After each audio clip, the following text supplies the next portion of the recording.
Binu മാങ്കാട് ടൂർണമെന്റിനുള്ള Kerala under-19 ടീമിനെ പ്രഖ്യാപിച്ചു. Manav കൃഷ്ണയാണ് Kerala cricket ടീമിനെ നയിക്കുന്നത്.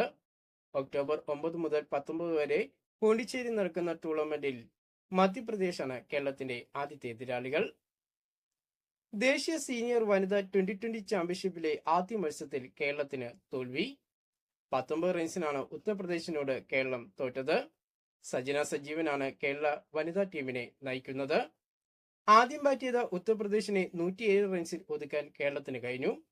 എന്നാൽ മറുപടി ബാറ്റിംഗിന് ഇറങ്ങിയ കേരളം നിശ്ചിത ഓവർ പൂർത്തീകരിക്കാതെ 88 റൺസിൽ ഓൾ ഔട്ട് ആവുകയായിരുന്നു. 35 റൺസ് നേടിയ ദൃശ്യയാണ് കേരളത്തിന്റെ batting top scorer batter. Ranji ട്രോഫിയുടെ പുതിയ സീസണിൽ കർണാടക ടീമിൽ ഇടം പിടിച്ചിരിക്കുകയാണ് പാതി മലയാളിയായ കരുൺ നായർ. കഴിഞ്ഞ സീസണിൽ വിദർഭ് വിട്ട കരുൺ നായർ 10 വർഷങ്ങൾക്ക് ശേഷമാണ് കർണാടക ടീമിൽ മടങ്ങിയെത്തുന്നത്.